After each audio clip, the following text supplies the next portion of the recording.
Creo que sería mucho mejor que si estáis interesados os sentéis con los técnicos que tienen un montón de experiencia en esto.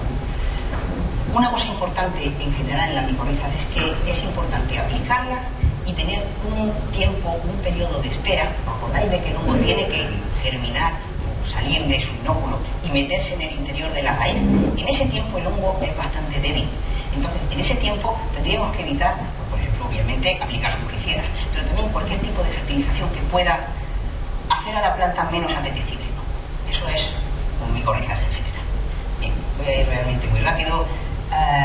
Aplicación de tricodermas. Las tricodermas son compatibles con la micorriza, pero no aplicadas al mismo tiempo.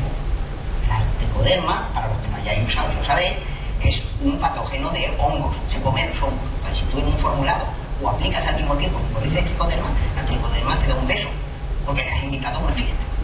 ¿Vale? No la apliques antes. Puedes aplicar, pero más tarde o antes. No tengo tiempo, tengo que ir volando, pero si alguno de vosotros luego queréis profundizar en el tema, profundizamos. Bien, esto se aconseja en algunos casos retirar filtros menores, pero bueno, esto luego lo hablamos si queréis, es que tengo cosas más interesantes. Una cosa muy importante en general de micorrizas, ya sabéis que los resultados, si queréis hacer una prueba, yo os recomiendo de verdad que hagáis una prueba en el sitio peor de vuestro cultivo. ¿Vale?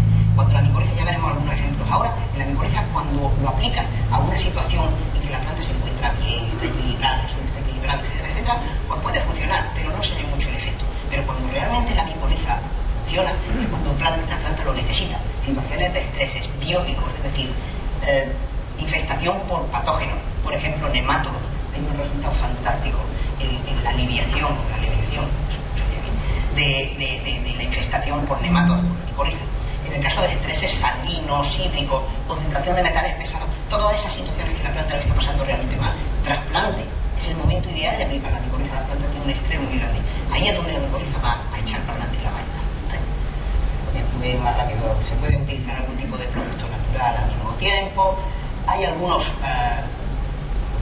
fungicidas que podrían ser incluso compatibles con las micorrizas, si está bien estudiado. Si os interesa alguno, lo vemos. Y luego los efectos. Los efectos los vais a ver ahora después, ¿vale? Lo voy a ir muy rápido. Lo primero que vamos a ver es que la planta tiene más vigor. Hay una revigorización general de la planta, ¿vale? Lo segundo que vamos a ver generalmente es un mayor desarrollo radical. Eso es lógico, porque la micoriza, el hongo de la micoriza, entra por las zonas más finas de la raíz. Entonces lo que le hace es a la planta fomentar esas raíces secundarias, que es lo que nosotros queremos para que se establezca bien, para el hongo seguir entrando. Perfecto. ¿Qué más vamos a ver? Pues un incremento, una prolongación en la producción, un adelanto en la ocasión de la producción, lo cual es, en ciertos cultivos ya sabéis que es muy importante porque es cuando más vale los productos, fechas fuera de mercado, digamos. Por supuesto, mejor calidad de fruto, mayor resistencia de la planta y en general una producción más saludable. ¿A que estáis de acuerdo conmigo que lo único que le falta es freír fuego? Ya estamos fuera de tiempo, ¿verdad? Puedo acabar voy a hacer un corolario rapidísimo para mí, madre mía. Simplemente para que echéis un vistazo a ensayo y algunos resultados, ¿vale? Va a ser muy rápido, si quiere lo ordenado. Ahí está. Con esto voy a ir más rápido porque disfrutar. Realmente yo os animo que hagáis unas pruebecillas con micorrizas, que lo veáis con los ojos, porque de verdad ni las fotos ni los resultados se merecen realmente a lo que podemos ver, ¿vale? En caso de frutales aumenta el vigor, árboles más equilibrados, mejor cantidad de yemas florales. Vamos a ver qué más tenemos aquí. En cerezo, por ejemplo, encontrar un calibre final que se incrementaba entre 1 y 2 puntos más que el calibre no micorizado y un aumento de producción del 10%. En vid, esto sí tengo que parar 5 segundos antes de que me corten el cuello. En problemática en vid de suelos muy estresados, lo que os decía antes. Fijaros lo que pasaba aquí.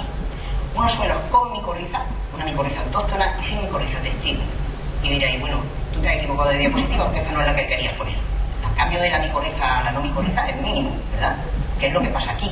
Porque resulta que estos suelos, que eran de una zona de terrible concentración de carbonato cálcico y que la viña estaba fatal, estos suelos en particular lo habíamos enmendado. Entonces no había tanta fastidio del carbonato cálcico. ¿Qué es lo que pasaba cuando no enmendábamos el suelo? Esto era lo que pasaba. Esta era una planta sin micorriza y con micorriza. Para que lo veáis.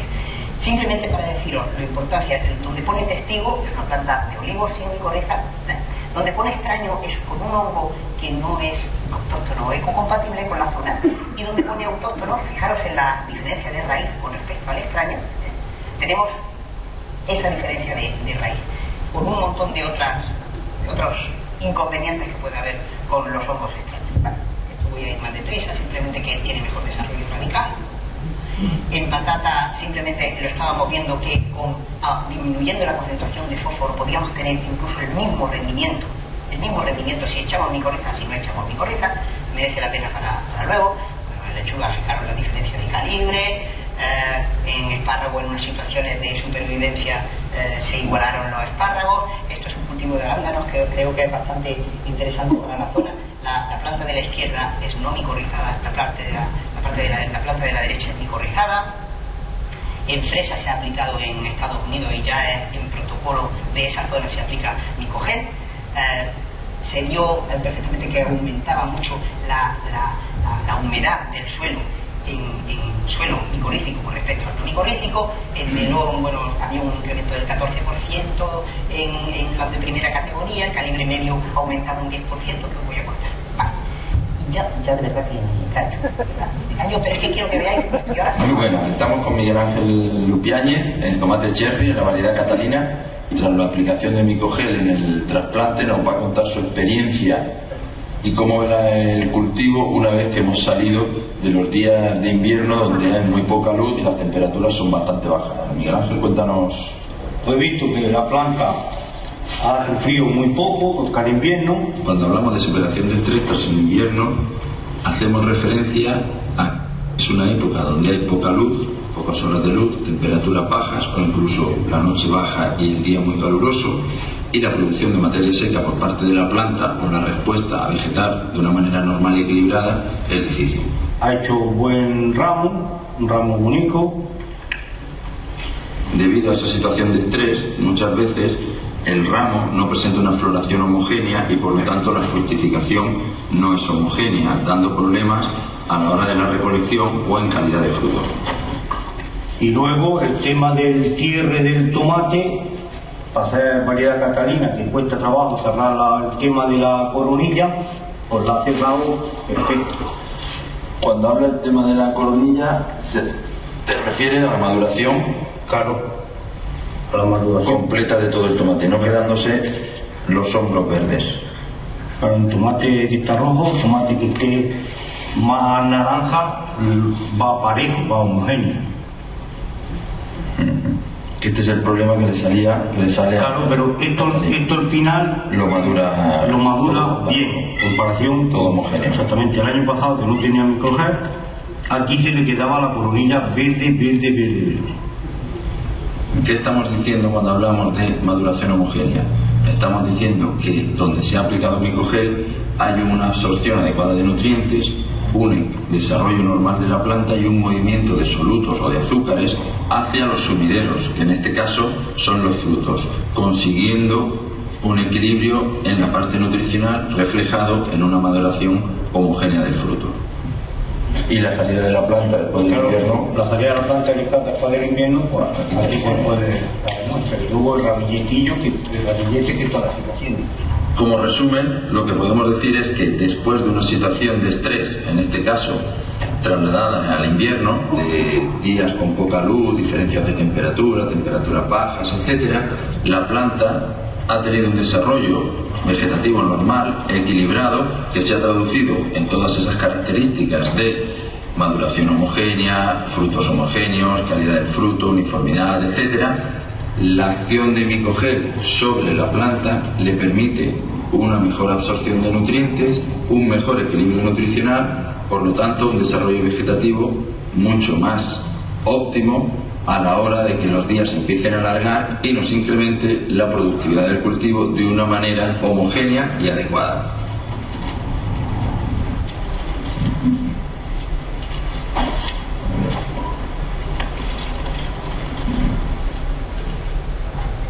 Muchísimas gracias por vuestra atención y sobre todo por vuestra paciencia. Gracias, Alberto. Una consulta, por acá. Usted nos planteó que la micorriza era capaz de solubilizar nutrientes, ¿cierto? Absorberlo y hacerle un traspaso a las raíces. como podría ser el caso del fósforo, el hierro. La consulta que le hago es cómo hace esa misma micorriza para no absorber cadmio, no absorber cobre y por lo tanto proteger de los metales pesados a un cultivo. Eso es una pregunta fantástica. Vamos a ver, bueno, seguro que todas son fantásticas, pero vamos. La micorriza, como he comentado, es un equilibrante. Es un equilibrante. Entonces, cuesta trabajo de creer, pero en cierta manera siente si hay un exceso de metales pesados, un exceso de fertilización, algo que vaya a dañar a la planta, o si hay un defecto. Es decir, si hay un defecto de nutrición por cobre, de micronutrientes, lo que va a hacer es transportar más eficientemente ese cobre, esos micronutrientes al interior de la raíz. Pero si hay un exceso de cobre, un exceso de metal pesado o de micronutriente que sea, lo que va a hacer es retenerlo y lo retiene en su superficie de hifas. Hay un trabajo de un colega de la Universidad Politécnica de Madrid, realmente fantástico, en que se puede observar en microscopía electrónica cómo el hongo absorbe, es decir, fija, quela, por decirlo de alguna manera, pega el cobre en exceso en las hifas y lo transporta también al interior de la vacuola. Eso quiere decir que no es que elimine el cobre que hay en el exterior y la planta esté mejor, sino que lo hace menos disponible para la planta. Perfecto, muchas gracias. La última. Tú planteaste también que había una incompatibilidad con tricoderma, por ejemplo. ¿Qué pasa con otros inoculantes que hacen un efecto positivo en raíces, como los rhizobium, como los suspirinum? ¿Hay incompatibilidades? Vale. En el caso de tricoderma, lo que pasa es que la tricoderma es un hongo que come otros hongos. Obviamente es incompatible.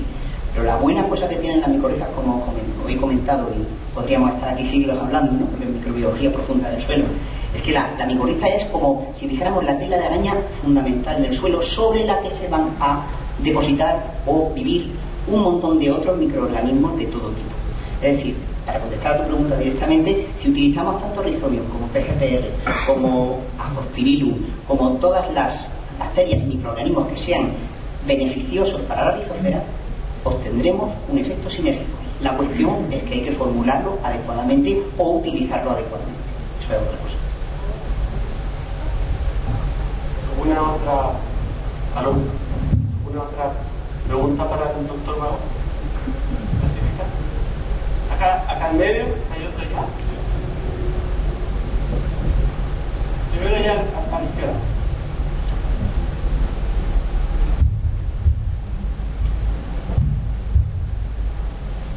Señorita.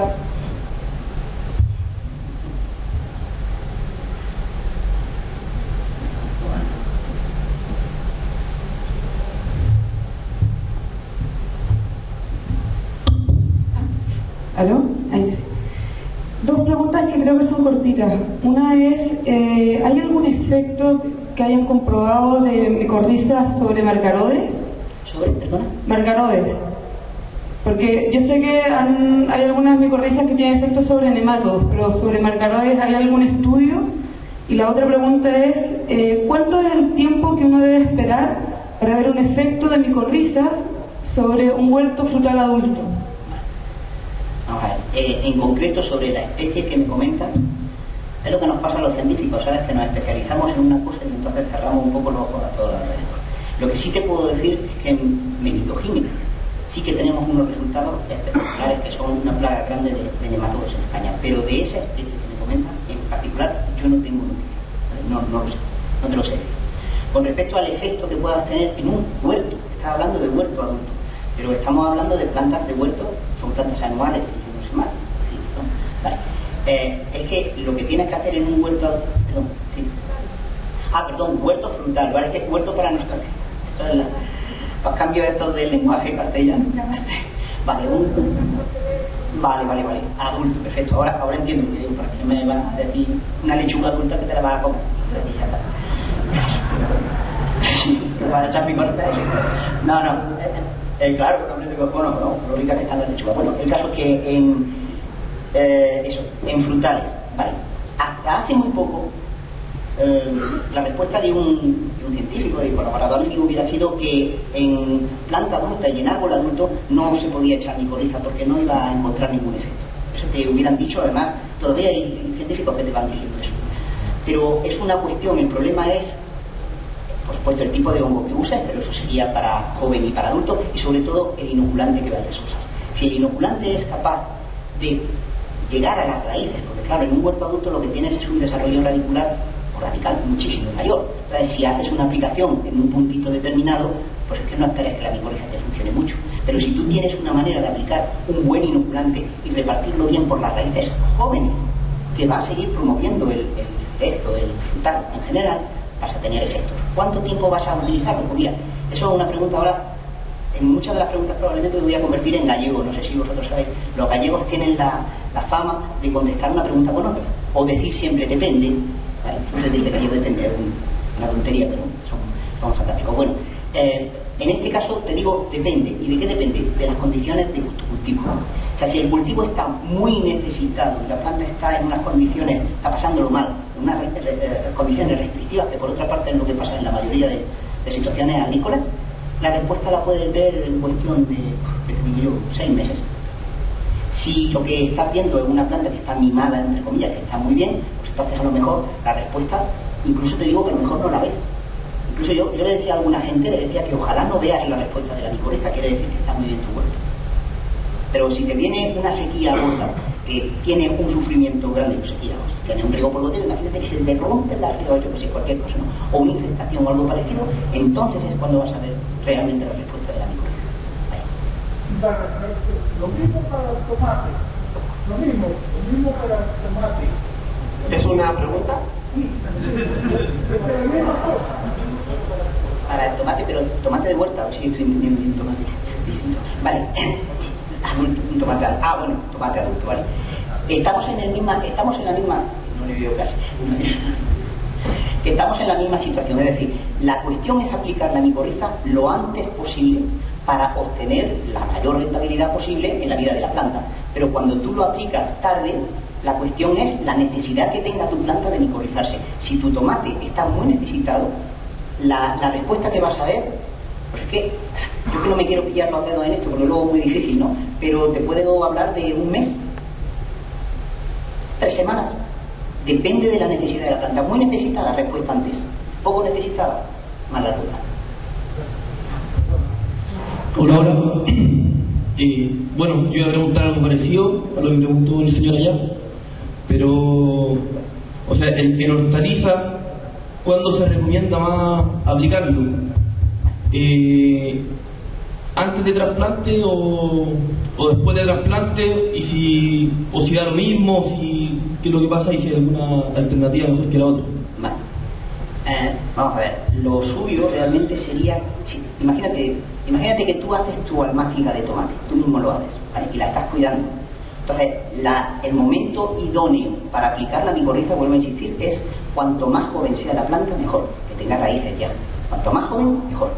Pero ¿qué es lo que pasa? Si lo haces tú mismo, estás controlando, porque acordaros que tenemos esas 2 semanas que no se debe de aplicar fungicidas, que no se debe de aplicar fertilizantes para dejar que el hongo se meta bien en la raíz. Imagínate que tú vas, no sé cómo funciona esto aquí, pero cuento la experiencia en España. En España se lleva la semilla a grandes semilleros que te cuidan la planta, ¿vale? Esos semilleros normalmente tienen la planta mimadísima. Si le hace falta fungicida, le echan. Si le hace falta fertilización, le echan. Entonces, a veces no estamos seguros de que después de aplicar la micorriza vayan a hacer algún tratamiento, aunque se lo diga, que te vaya a matar la micorriza. Entonces, sí o sí, el mejor tiempo de aplicar la micorriza es al trasplante. Y si tú tienes certeza de que en tu vivero podrías aplicar micorriza, yo te recomendaría que la aplicaras en 2 veces. En ciertos cultivos, como sabéis bien, la raíz que sale del vivero, no es en caso de hortalizas, pero en ciertos cultivos incluso la recortan para llevarla al trasplante. Entonces, si tú la has micorrizado en el vivero y te la han recortado, estás perdiendo potencial de micorriza. Entonces, sobre todo sí o sí, al trasplante. Propónganos sí. Primero quería comentar una cosilla que quería comentar, con permiso, un momento. Simplemente, desde el punto de vista microbiológico, ¿no? Creo que ahora estamos empezando a tener una enorme oportunidad. Hasta ahora ha habido una gran oportunidad de utilizar muchísimas materias orgánicas, formuladas o no, naturales, etc.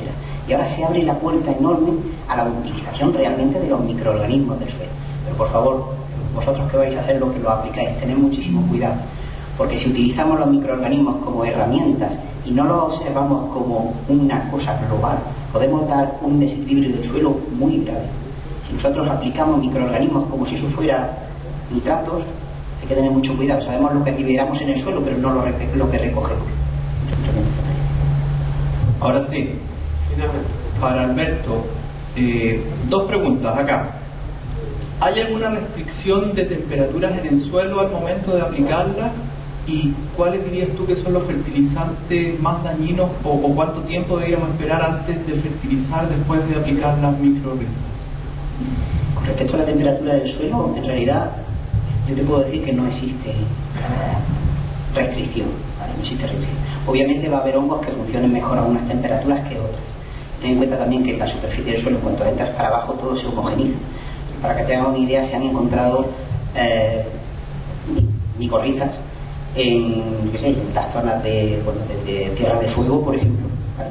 Hasta las selvas tropicales. Es decir, tienes todo el rango de temperatura. Yo te digo que es una cuestión también de la adaptación de esos hongos a las zonas. Obviamente, a mí desde luego no se me ocurriría aislar una micorriza de Tierra de Fuego y aplicarla en Ecuador. Seguramente funcionaría, pero seguramente no funcionaría tan bien como yo quisiera. Es una cosa. Y la segunda, lo de los fertilizantes. A ver, ha habido siempre una tradicional, parece ser, lucha entre el biólogo y el ingeniero agrónomo, técnico agrónomo, ¿no? Porque uno pensaba supuestamente solo pensaba en cosas químicas y el biólogo solo pensaba en cosas biológicas, pero es que no es ni calvo ni peluca. Quiero decir, son una expresión española, ya se me ha salido. Bueno, os quiero decir que había gente que decía cuando empezaba a presentar Micojet, decía, estupendo, entonces, si yo aplico Micojet, ya no tengo que fertilizar, y ahorro el fertilizante. No, ¿cómo te vas a ahorrar el fertilizante? Y fertilizantes no hay buenos ni malos.